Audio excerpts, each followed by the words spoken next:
Welcome everybody. Good morning, ladies and gentlemen. Welcome to our CEO Roundtable webinar series today. And it's titled today, How Are You Managing Your Business? Hosted by the Middle East Council of Shopping Centers and Retailers.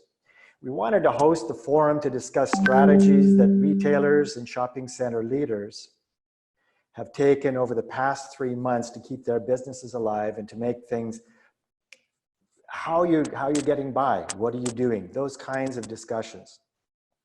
The intent of these webinars is to provide a forum for our members and retail professionals for what may be some of the solutions that you can use in your businesses in the GCC region today. Our experts and retail leaders will discuss the new norms to expect day to day for the shopping centers teams and the retailers for operations, and to provide you the knowledge to make your lives easier, whatever that may be. The Middle East Council of Shopping Centers and Retailers represents over 1,000 retailers, 875 shopping centers, and over 1,000 engaged members. We've been with you as the MECSC for over 26 years. Our role is to help you to facilitate your business and to assist you in raising your personal and professional profiles locally, regionally, and globally. Our funding is generated with networking events, certified education programs, our awards, and our conferences. We are providing our webinars free of charge. However, if you want to contribute to our organization, all we ask for is 100 dirhams, and we'll provide you with a certificate of completion for our business program for the webinars that we're hosting. We want to thank the Dubai Association Center also. They have provided their generous support to our members and team to help reaching out to their database in support of the retail industry. From the MENA region to the Western, Central, and Eastern Asia, thank you very much for that support. For those in the retail industry who have lost their jobs, we are offering free 1-year membership to the MECSC, to the Middle East Council of Shopping Centers and Retailers, to assist those who need our help to get back up and running successfully in the industry.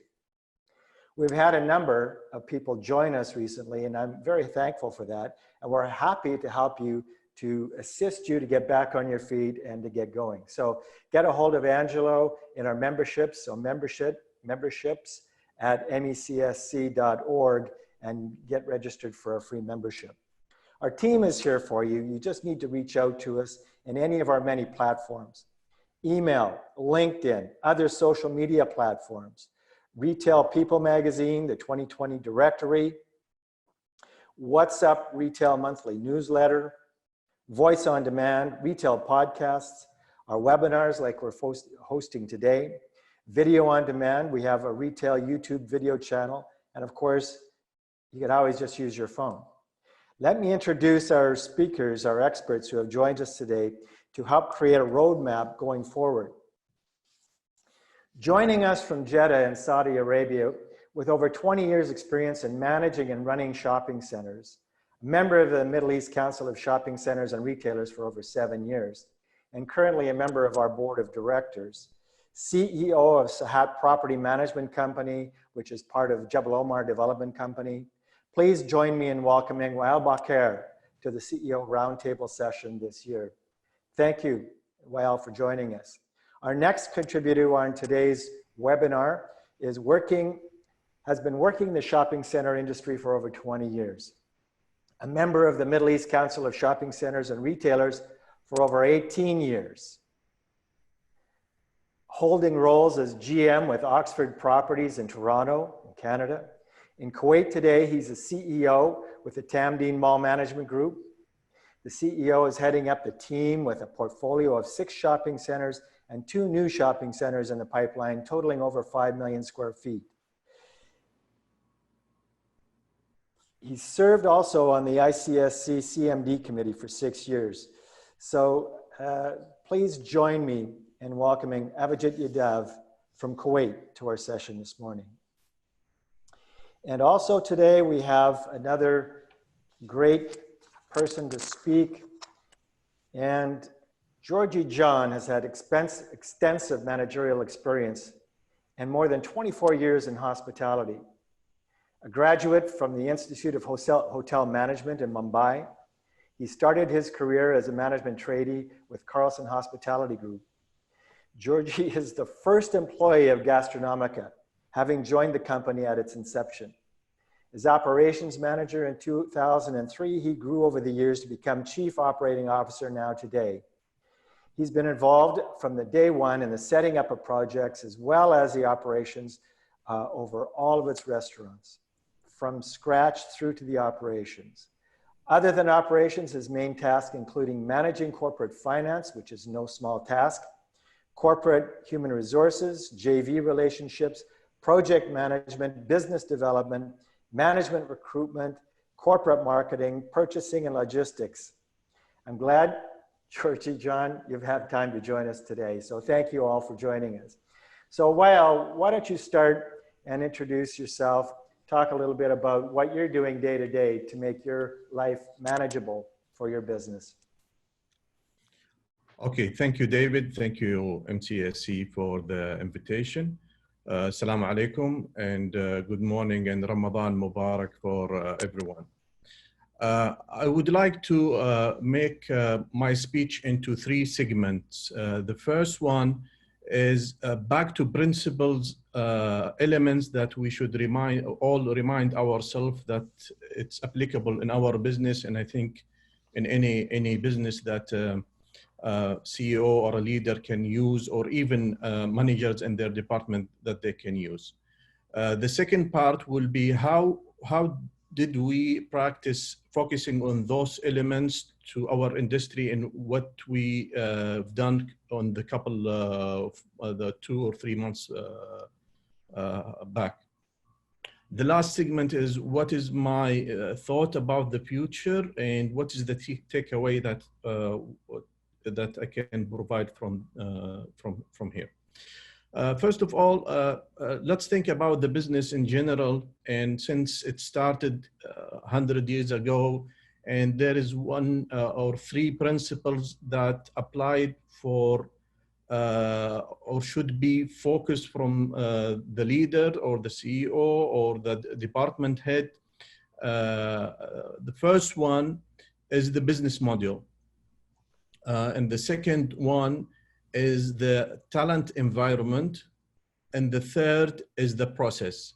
So whatever you hear about segmentation or categorization for those, it all return back to those three elements.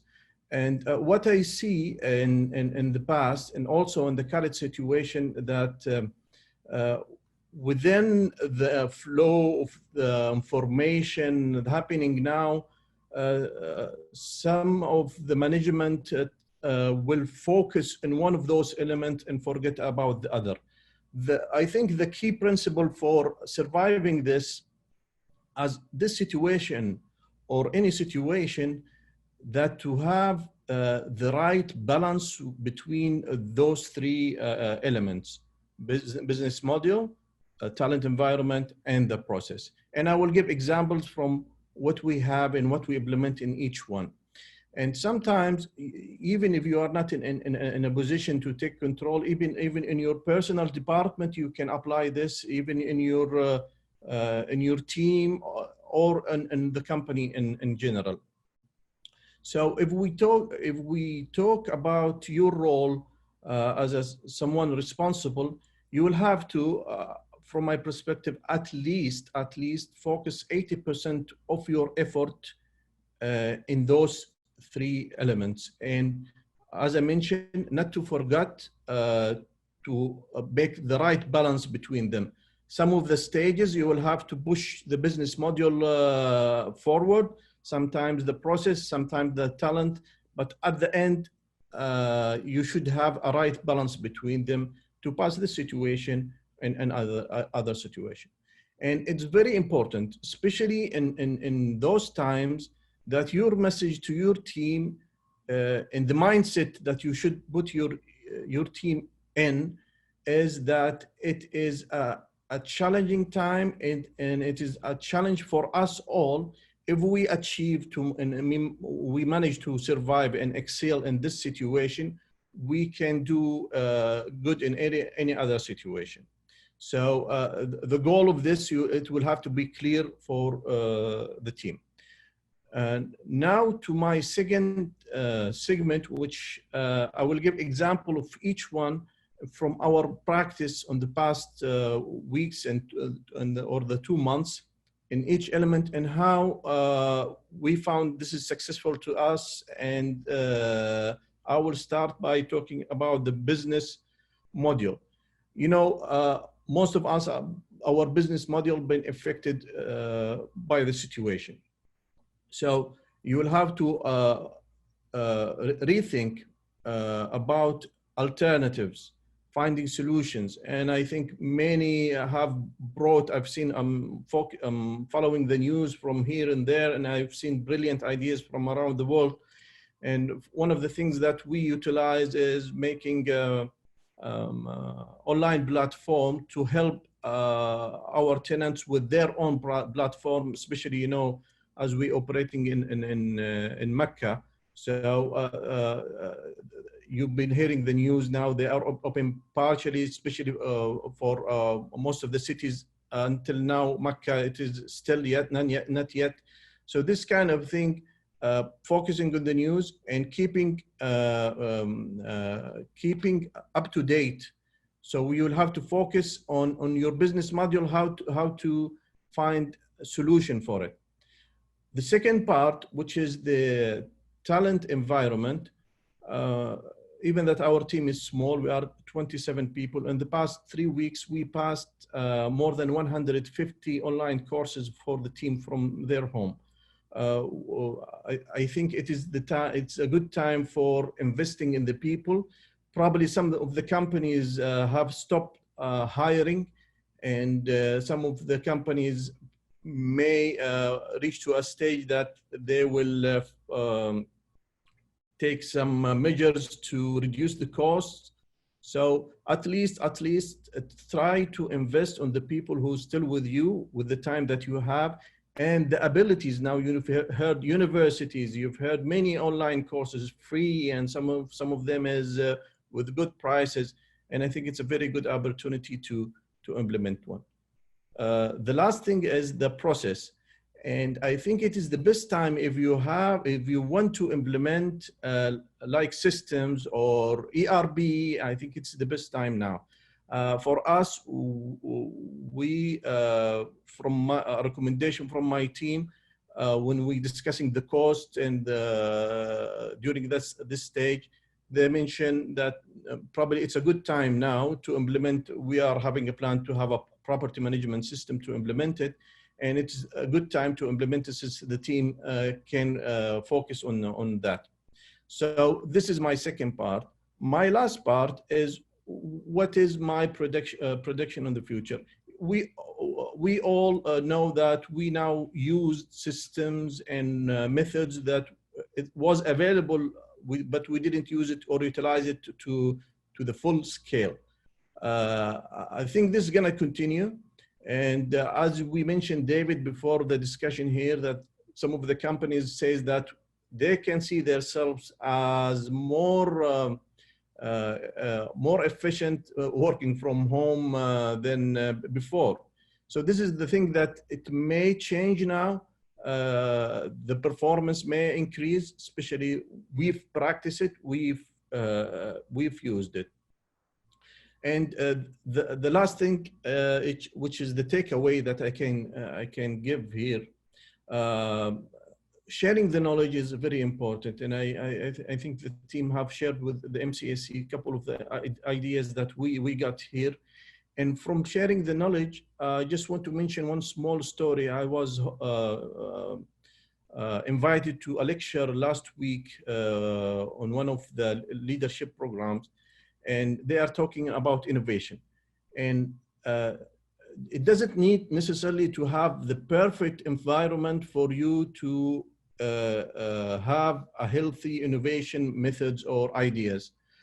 From our experience, that we got the best ideas coming on the worst situation or the most challenging situation, which is now. So don't make an excuse for yourself that I'm waiting for the right environment to have innovative ideas and put good inputs. Even in the worst situation and the challenging situation, if you have the right mindset and you set the right mindset with your team, I think you can achieve more regardless with any situation. So I think this is from my side, and I'm ready to the question after the team will allow the questions for the audience. Avijit. David, I think the starting point is that this is a prolonged crisis that we're in, and we must live to fight another day. That's very important. You know, if you're dead, you're dead. You know, it's over. So I think any business, retail or real estate today is looking at figuring out ways to conserve cash, and make sure that we are in a position to come back when we come back, which is going to be gradual. We all know that. But we need to be in a position to operate business, and for that you need to have resources. And the resources, the starting point is cash, and then you need to make sure you have your vendors, you need to have your investors, your tenants, and you need to have your staff with you. So, as an organization, our company and our owners took a considered view on this in the beginning and took a very decisive, stand. So the first thing we did was we evaluated what's happening in the market with the government shutting down commercial establishments, and that directly impacted our partners, which are the retailers. So we started offering our retailers benefits to make sure that they we wanted to do everything we could to keep them alive, from which is within our capability and capacity. So I think we were the first to sort of come out in Kuwait and offer our retailers benefits in terms of kickbacks on rentals and investment fees. And we communicated to the retailers that we will continue to sort of observe what happens, and on the basis of that we will do the utmost in our capacity to support them, because if we don't have retailers, we don't have a mall. So that was the first step that we took. The second step we took was we have large vendors who provide cleaning and security services and many other facilities. If they stop offering us services, now the logical conclusion is if you have no services, there's no payment. But our owners again took a call on that, said we cannot kill these vendors because we have to run a mall and these vendors have to be with us. So we did not cut anybody's payments in the month of March or April, and these are large payments we're talking about, even though very limited services were provided. Why the decision was taken was that we are in it for the long haul. So it is important to carry our investors with us. It is important for us to carry our vendors with us. It's important for us to sort of carry our staff with us. So one of the first decisions vis-a-vis staff that was taken was that nobody's going to lose their job. So this inspired confidence in our staff, saying that we are working for the right organization. And the fear that I'm going to be in the street was gone. The second thing the owners did was nobody's salaries were cut. Nobody's salaries have been cut till now. So even though people are working in a limited capacity because the malls are not operating, they are being fully paid as far as salaries are concerned. People who are in Kuwait. Then we are going to go to the next step and see what can be done to sort of alleviate the losses that the organization is taking. So the organization is taking a big hit over here. But our considered view over the long term is that this is going to pass, and we are going to come back, and we are going to succeed, and we are going to do well. Our investors are going to do well. So if we are going to take a step back and take a hit now, we need to for our interests in the long term. So some of these steps, like I said in the beginning, that you need to conserve cash. Some of the actions we have taken are directly opposing that point of view. But this is a balance that has to be struck. Okay, how much of a loss can you take, and how much of a what are the benefits of that loss that you're going to take? It also brings out the fact that here is an organization which has got a heart. We need to sort of, in times of crisis, in times of stress, in times of where people are looking for direction, I think the heart needs to come into play. Organizations, they demonstrate heart, are organizations that will thrive in the future. So that is another step that we've taken. While all this is going on, so this is just setting up, to make sure that, we are programming ourselves for the long term, and we are reassuring our partners that we are together in this and we will support you as much as we can. At the same time, there's a new reality. We cannot operate our malls in the way that we used to operate them before. This virus is here to stay for some time, and we have to get used to it, and we got to get comfortable with it, that, this virus is here. So how do we deal with that? So the new rules of, engagement for customers and vendors and investors have to be implemented. So we have been spending a lot of this time in preparing ourselves to open the malls in this new capacity. So whether it's sanitization, whether it's, making sure the temperatures, are taken, it is making sure that people who are sick do not come to the mall. A lot of communication to everybody who's working with us to make sure that we deliver something which is safe and secure for our customers. Only then will they come back, working closely with the government, working closely with our owners to advise them to the best of our, capacity, taking feedback from them. So a lot of planning has gone into preparing ourselves to open our malls in the best possible way, in the safest possible way. So that's what has been going on. And as Weil said just now, these are times when people connect a lot. We have a very active LinkedIn learning program going on in our organization. So a lot of people are taking programs. People are signing into ICSC, so MECSC webinars. People are, spending time reading, learning. So I think once they have been made secure that, you are part of the organization and the organization will take care of you, they're now at peace, and they are focusing and, trying to improve themselves to be better professionals when we get back to work. So all said and done, it's been a nobody knows, how things are going to unfold. We can just, do our best, given the amount of information we have. And I think we are doing pretty well. And I think our investors have seen that, we have put our money, on the table, saying that, listen, we are here to support, and let's try and work together to make this work. I think if that is the attitude that pretty much every real estate, retail real estate or real estate organization takes on, and retailers take on, I think we can work collectively to overcome this and succeed. So that's what I have to say, David. Excellent. Thank you, Avijit. Well said. Understand. Georgie. Hello, David. Great to see you. Good to see you. Thank you, David. Thank you, MECSC. While Avijit, it was great listening to your point of view on how things are right now, and welcome everyone, and Ramadan Kareem.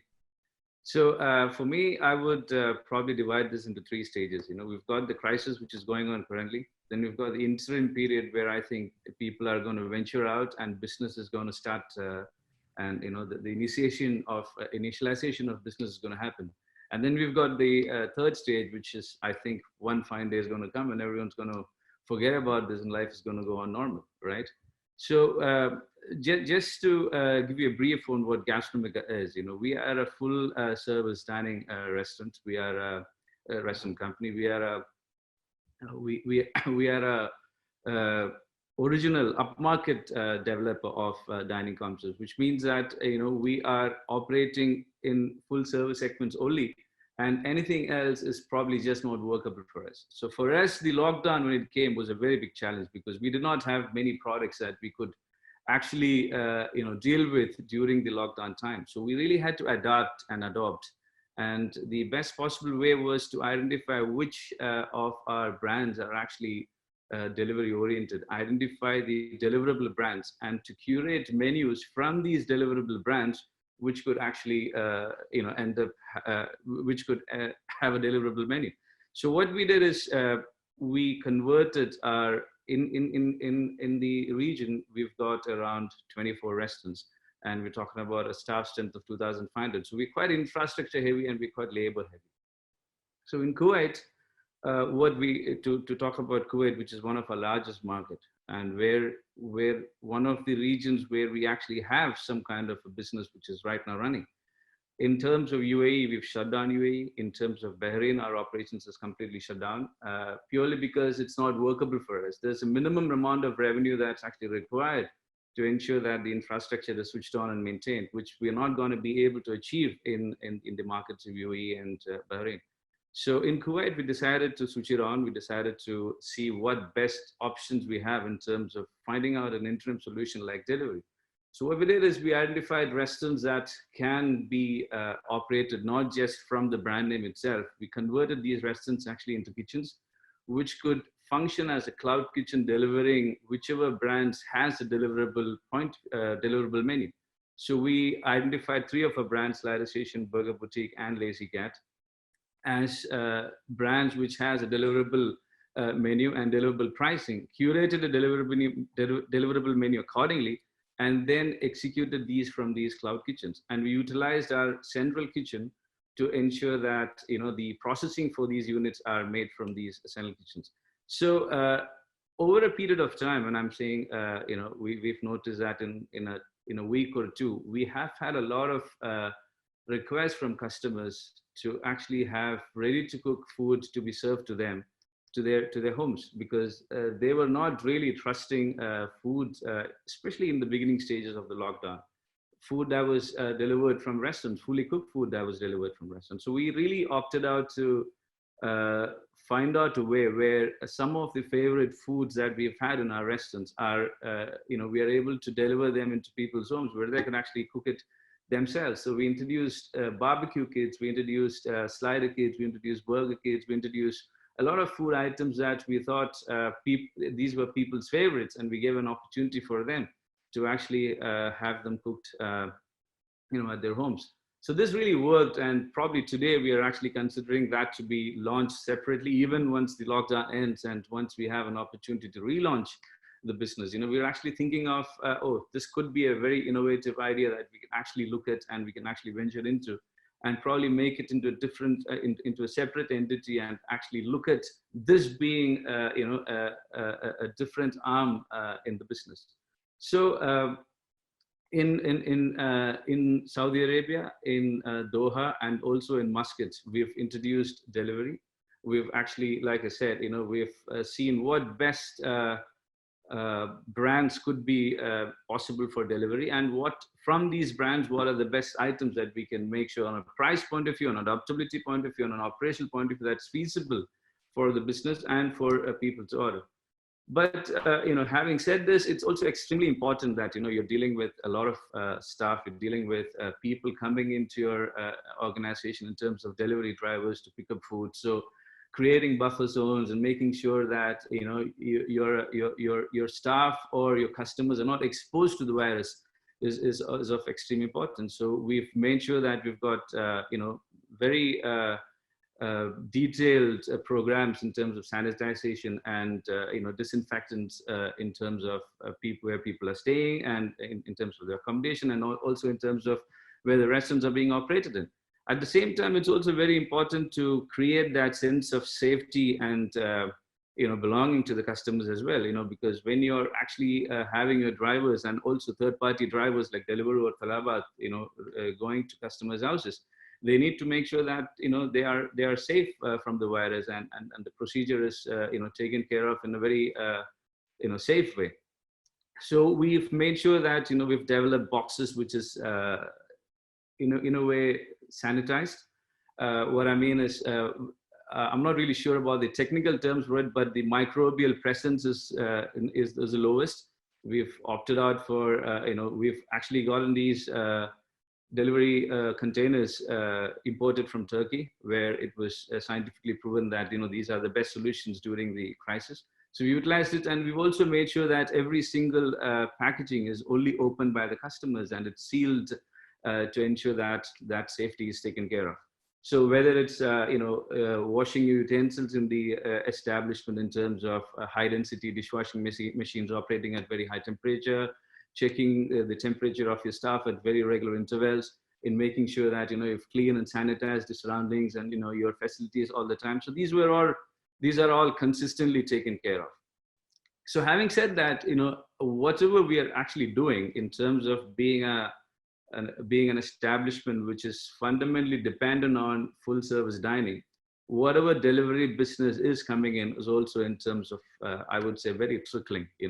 So it's not probably enough to actually survive and sustain your existing staffing and infrastructure.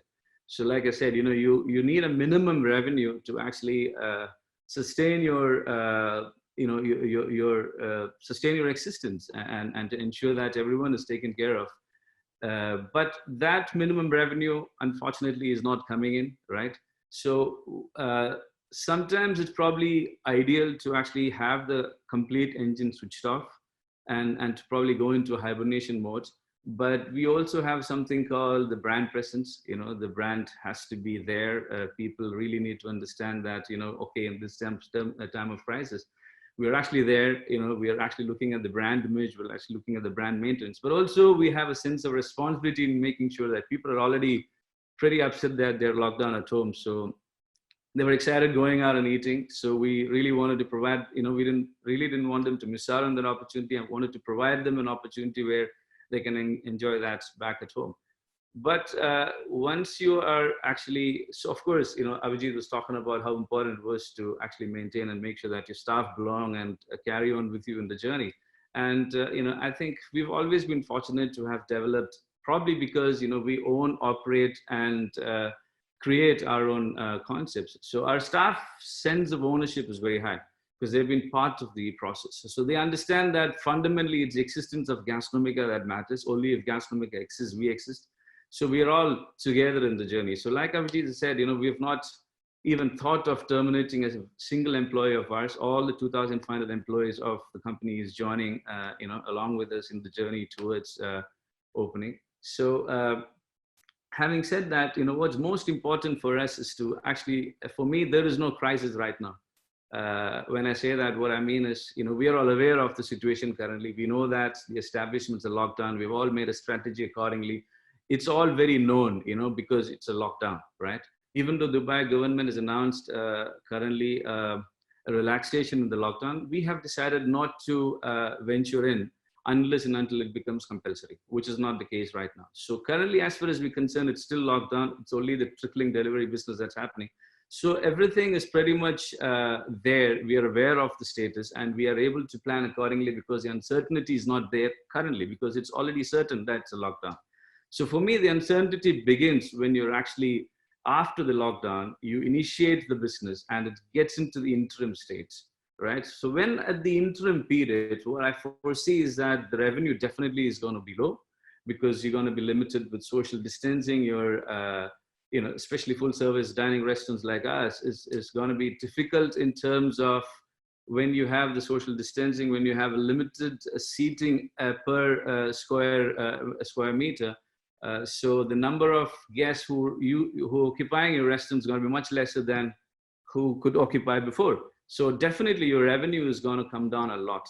But is our cost going to be the same? Is the industry going to go in for a partnership where malls will accept lesser rents? Is the electricity bills going to be lesser? Right? Is the landlords of all the accommodation that we have in rent, are they going for our staff? Are they going to reduce rentals? So if the industry is not together in partnership and everyone is not madly after a rat race of cash, then probably, the interim period we'll be able to get out of the interim period because it's a partnership together to make sure that everyone gets out of the crisis rather than looking at and saving my bank account. If anyone is, like Abhijit rightly pointed out, and I'm very proud of Thamdeen in terms of we've got Open Flame Kitchen in 360, and we're also developing 2 new concepts with Thamdeen. When I say we're developing, we are actually planning, we've signed and we are in the process of constructing 2 new restaurants in the new extension. So having said that, if operators like Thamdeen were not giving us that leverage of that free rental periods and relaxation in rents, would we be able to actually survive this crisis? Would we be able to make sure that these 2,500 people are together with us on the journey? So it's very important for partners in the business to be together. It's very important for all the industry to come together and contribute positively to each other's cause, not just to oneself. So if the partnership doesn't come together, if we are not able to embrace each other's needs and we're not able to make sure that we're together in this journey, then I don't see us going across the interim period. What will happen is a lot of businesses will fizzle out in this interim period. You will see that a lot of entrepreneurs have had great ideas, but they just do not have the cash, like Avijit was saying. The cash got exhausted because they were righteously holding on to their principles, keeping staff with them, making sure that they've taken care of their service providers, they've taken care of their suppliers. But when you've done things rightfully, just because you do not get someone else's support, you just might fizzle out. So we don't want that to happen. And also, it really depends on the size of the business. Also, I think for certain businesses which has a size which has a large size, it's very difficult for them to actually have the entire infrastructure switched on and to take home this trickling sales. So when we are coming back to business into the interim period, I actually request mall developers, I request all the partners of the business to be relaxed in the rules, to be not very contractual in terms and conditions, and actually be empathetic and be realistic about how the situation is. Like Avijit said, this virus is there. We need to realize that this virus is not affected just me, it's also affected you. And the best way of me making sure that I'm not affected and I get out of it is by helping you. So if we're not in the business where we could be together in this journey, then I don't think we have a future, because the interim stage will depend, handling of the interim stage will depend how best we are able to come out of the situation and look at future. And like Avijit said, there are a lot of innovation that we're going to be looking at. While also was pointing out, in the restaurant industry, I can definitely say that people are going to be really worried, probably sharing plates right now. People are going to be worried, going through a menu which has got a lot of paper, so paperless ordering and, such conveniences about paperless reservations, and all of that is going to come in. And even if you're looking at currently jumping into the interim period, there's a lot of new regulations which also require a certain amount of capital that has to be spent. So whether it's design changes or whether it's accessorization, which makes sure that you have to follow governmental rules, you already have a business which is suffering, and when you're bouncing back, you're actually you actually have no choice but to put in more money to ensure that your business is adapting to the interim stage. So again, I would like to emphasize on the partnership. So I really believe that we are all together representing completely different industries. If we're all able to come together, make an association and contribute to each other and look at this at a bigger picture, then I think we'll be able to go into the third stage where life is normal. Well, Georgie, well done. You've captured everything very well. Thank you for that. It was great to hear from you and all of your perspectives on that. A couple of the things that you mentioned, the first one is that we all have to do it together, but no one mentioned the idea about governments. And I think the roles of governments in the various countries in the GCC, their roles are going to be more and more important, I think, as we come out of this, because if it's going to be too complicated to come out of it, it's going to be very difficult as well.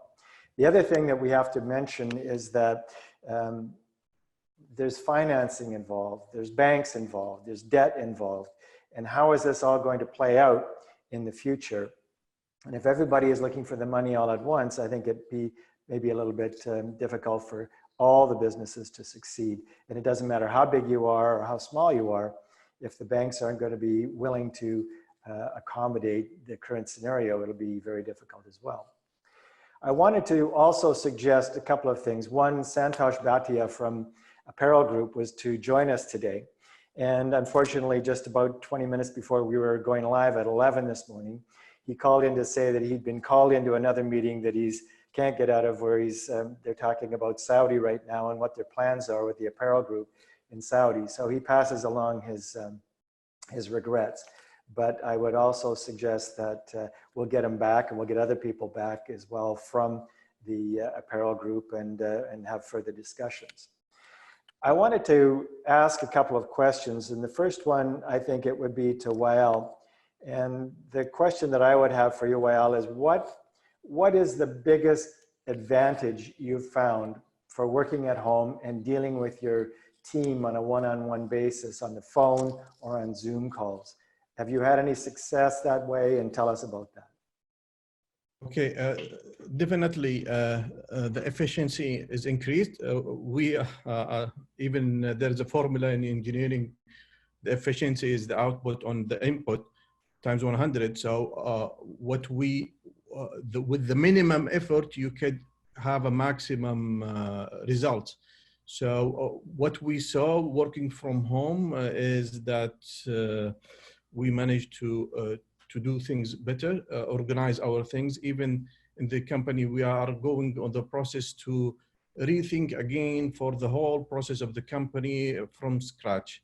So this is opportunity. Maybe if you are in the office busy with the paperwork, you will not have a chance to do it. Also, the communication, and one of the part is as Avijit mentioned, is the communication. I'm talking about the shopping center industry. Is you will have to be in the middle of the circle around the parties related to your shopping center. Starting, as you mentioned, David, the government, especially now with the regulation. Second, the landlord, if you are an operator or representative for the mall, the tenants for sure, your shoppers, and the service providers. And we are lucky that we are in this association, that we have an extra edge, extra advantage, that we are exposed to the information from the region, also from our friends or from the MECSC. So even from home, this circle, we didn't stop communicating with those people. And the most important thing is the collection of this information, eliminating the false information, the rumors, and getting into the real data to put your next decision. So this can be happening at your home, at your office. Back to your question, how did we manage this as all the companies they are doing? I think they've seen an opportunity in those kind of things, and the mentality of rethinking about all the different process in the company is very healthy for, especially nowadays, to move forward and to cope up with the coming changes in the industry. Thank you. Avijit, a quick question for you. I mean, there's always some kind of a silver lining no matter what happens in business. What would you say at Tamdeen Group is the biggest benefit for all of the things that you've been going through in the last 3 months? What has happened that you could honestly say this has been good for you as an individual, or good for the company, good for the team? Well, you know, David, the first thing is that you come to terms with reality. And, you know, as we were discussing the other day in a meeting with the owners, that we've been doing very well for 25 years as a group. So we need to learn to take a hit. And we need to learn to take a hit as professionally and as humanely as possible. I think that's is a huge learning where you realize that everything is not going to go your way. Everything is not in your control. And when you arrive in this situation, what do? I mean, that will really separate the, you know, men from the boys. That is going to really separate, you know, organizations which are going to be around for a many years, and organizations that will fold up. I think that realization across the organization at senior levels and, you know, mid-level, junior levels has been quite humbling, and it's been quite enlightening. And it's an experience that, you know, I don't think anybody's going to forget easily. It's an experience that we will dwell on in the past and tap into should we face a situation like this again. So I think that's the major learning. You know, when you enter into a, you know, you buy a stock, or you buy a house, you buy a business, all you're thinking of is that this is always going to go up, right? So Yes. especially in the Middle East, I think, you know, landlords are not really willing to take, even retailers, you know, they're not willing to take a view that, you know, things can go south also, and they have to be dealt with, and they have to be managed, and then you come back. I think that's a major learning and experience, you know, across the board. Well said. It's quite good, you know, and somebody was talking to me saying that, well, you need to go to the government, and, you know, government should be money and all.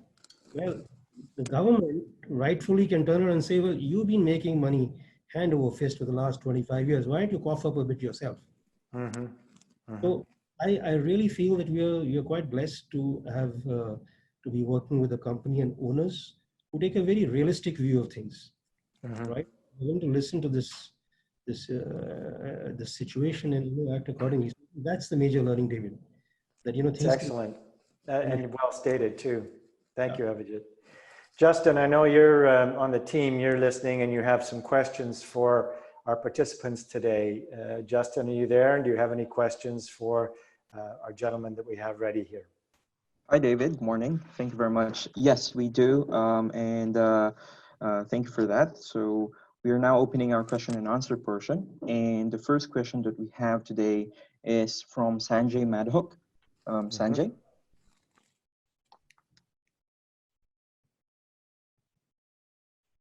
Morning, Sanjay. Take it off mute. Morning, Sanjay. Let me try and, can you hear me? Yes, can hear you now.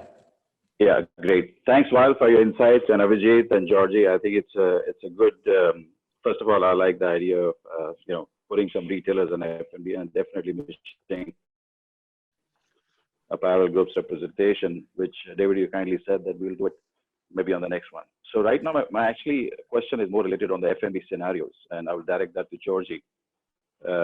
Georgie, can you share with us some of the early learnings that or early signals you have, what the new model of home delivery and takeouts and all would look like, considering that this COVID-19 is not going away anytime soon. And let's say in the near future, we are all open and Dubai is open and Saudi is open and Kuwait will inshallah open soon too. What does the future delivery models look like and standard operating procedures, and what that percentage of business would be, what you can forecast? I know you touched on it a bit, but going back to pre-COVID scenario, what F&B operators told me was that the business was about 25-30% of the total turnover that they would make from a unit, let's say in a mall. So now going forward, definitely the volumes will be diminishing from the dine-in. So delivery, which has actually helped survive many of the operators or cover some of the costs, what would that look like in the future? That's my one part. And the second is for the dining experiences. What do you think? What is your creative ideas and solutions within your organization, which is in premium segment and your value for money at the same time delivering some amazing experience and service to the customers? What do you think would the future for your dining experience would look like? And my third part is related to staff training and retraining, because I think we all agree, staff are the front line who are very important to what our businesses have come out to be. And where does that service look like?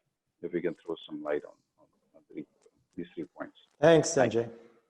Thank you, Sanjay. As a business, we've not been very exposed to the delivery pre-COVID in the pre-COVID times, because we've been a full service restaurant focused company. Even though we had one brand called Burger Boutique, which we had delivery on. So my take on delivery right now is more than anything, and I'm quite happy that this has been an approach from our side always. We've been a very quality-oriented company, and quality means trust. Trust means safety. So in terms of today's market, what's most important for customers is to feel safe, is the safety factor. So in terms of our delivery and delivery operations, I think a lot of safety matters will come into play, ensuring that food is prepared in very safe environments, transported in very safe temperature control environments, and drivers and food delivery employees are trained in this kind of an aspect. In terms of how the delivery sales is going to go up, it also depends on the adaptability of the company and the affordability of the customer. So in high-end restaurants, a lot of our food is not, being very honest with you, is not really good when it's delivered home. So that's why you really cannot deliver a nice Wagyu steak to home. So we probably can make it into a barbecue kit and make sure that you are able to cook it at home. So I really do believe that, making sure that you have developed kits where people can actually cook at home, where they feel safer that, these ingredients are exposed to high temperature and the virus can be killed. So they are comfortable, and we probably need to look at ideas how best we can introduce some of the dishes to be cooked at home. And in terms of delivery percentage, most of our restaurants had 0% in terms of delivery orders, and even takeaway was very limited. I do believe that this is going to go up, but then it also depends on, for a company like ours, we've been actually having staff members at a certain salary level who are, who are hired to also handle an experience, right? If you're only talking about a delivery business, then you really cannot afford such high salaried staff for executing delivery operations. And in terms of your so in terms of the delivery operations, we might look at after the situation gets over and we've got the interim situation coming in, we might look at reasonable kitchens. We might look at looking at cloud kitchens where we can actually have ghost kitchens operating into a delivery unit, whereas in using the existing infrastructure for delivery might not be a very good idea. So in terms of your third question, I was not very clear about it. You were asking, what are we going to be doing with the staff? So in terms of, is that what you were asking me? Training. It was more about training. It was more about training. So it's very, it's actually on an ongoing basis. Every day you're kind of facing new situations. Right. But at the same time, we are also looking at the interim period as a temporary period.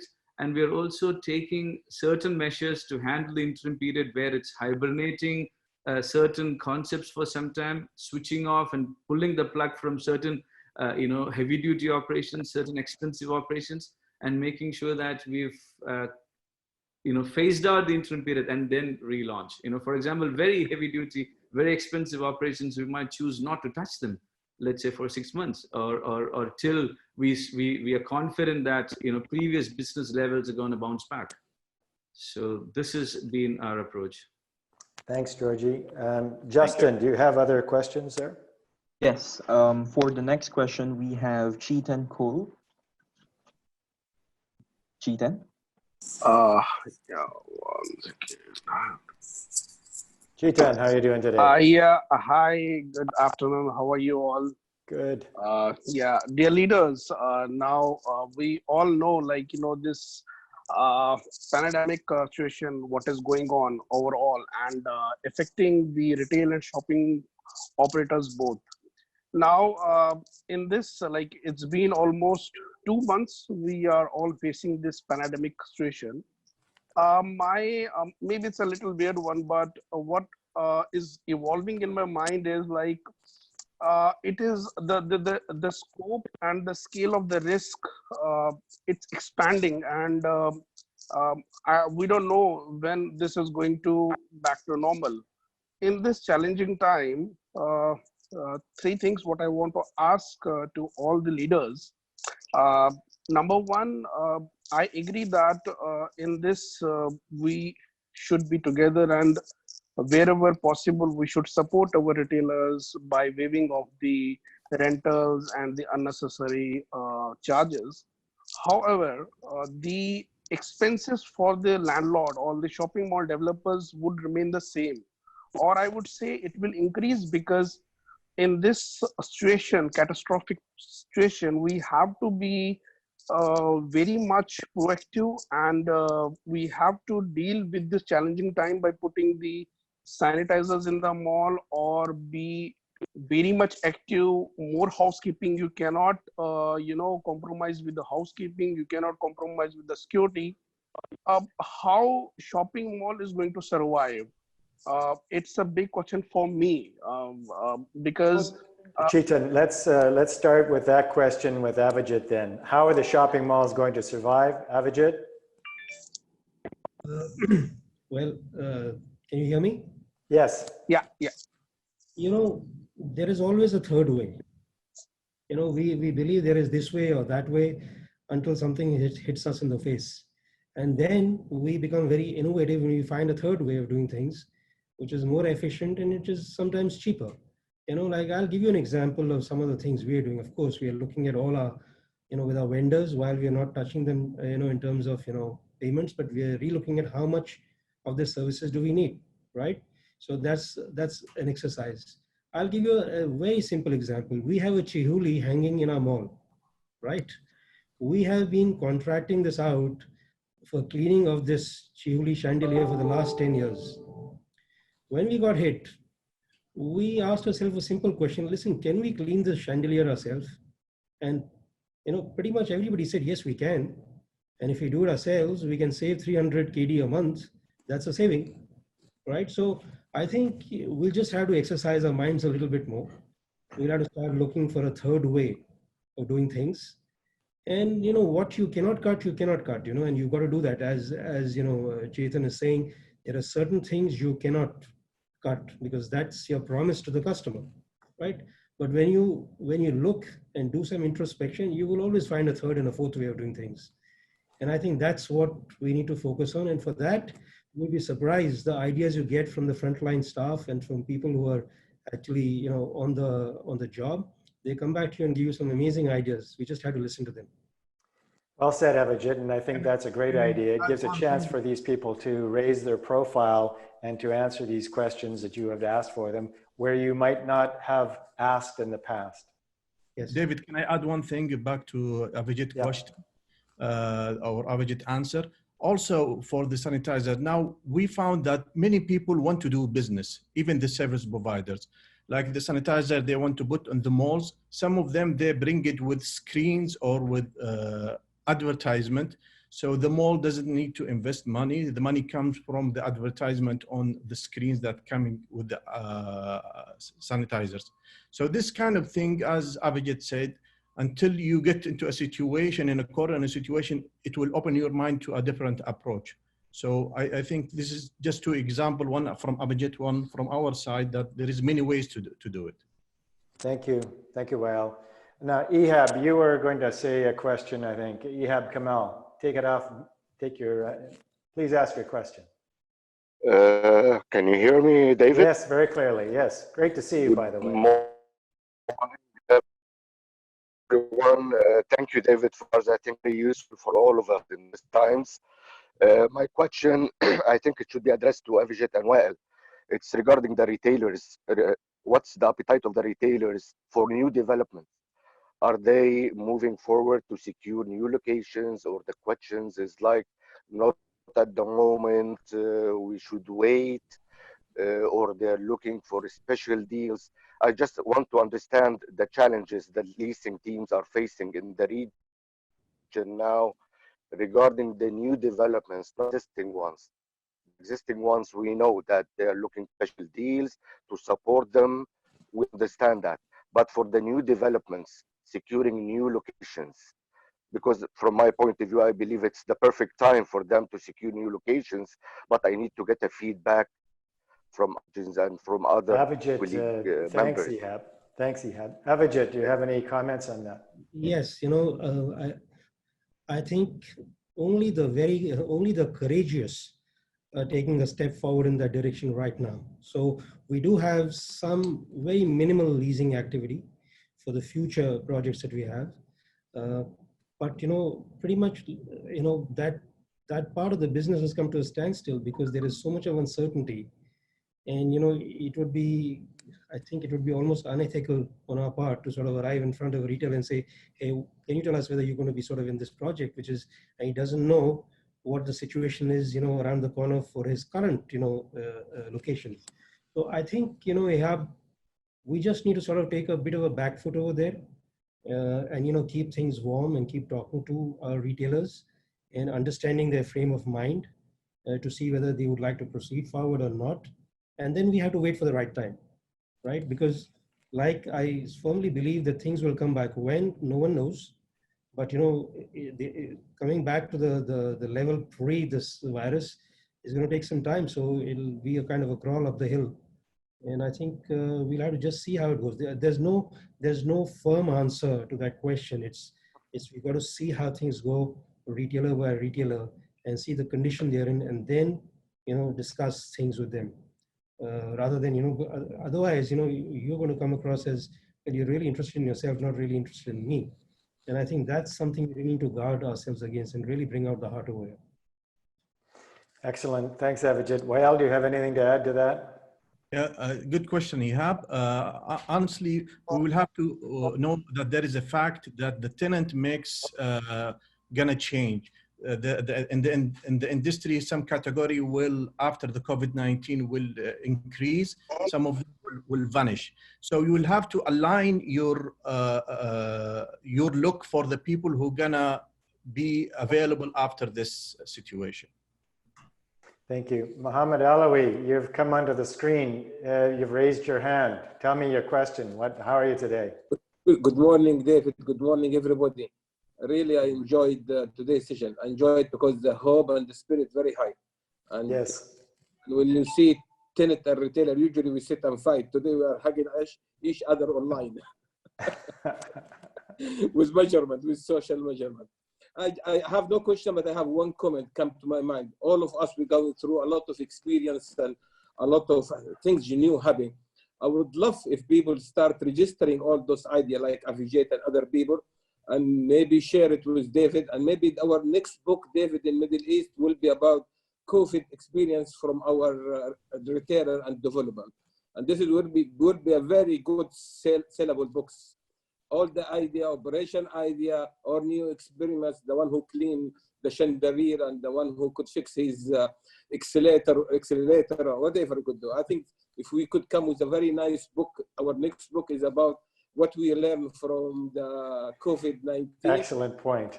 That's a very thing. So please, people, keep registering all the nice positive measurement done, and maybe later on you share it with David and we come with a good idea of a good book.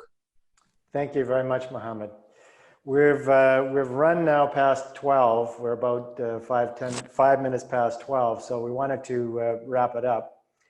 I wanted to start by thanking the people who have spent the time in the webinar for coming and joining us today. Thank you very much again for all your collective time for the past hour.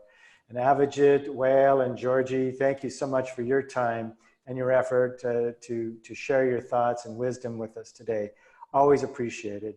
And I also want to thank you very much. I also want to thank our team. I know that behind the scenes, they've been working hard to make these webinars work and come to life. And I think it's very important that we all recognize that they've done another outstanding job. Our view going forward, I said the last webinar, webinar number 4, that I thought that we would do 2 a week, and our team came back to me and said, if we could do 1 good webinar a week, we'd be probably in good shape. So I think that that's our plan going forward, although I'm asking you all now, there's about 150 people there. I'm asking you all, send forth through email to me or anyone on our team, new ideas for new webinars that you want information that will be important for you. And from my perspective, I'm more than happy representing all of our members and giving them the information that they want. So all of that is very important from my perspective, and I'm more than happy to help any way that you need to have that success. Anyway, I think that's it from my end. Avijit, Wael, Georgie, anything last comments? Thank you very much, David. Wonderful. Thank you. Thank you. Thank you, guys. I really appreciate your time, and that'll be it then. Thanks, everyone. We'll talk to you soon. Okay. Bye. Bye.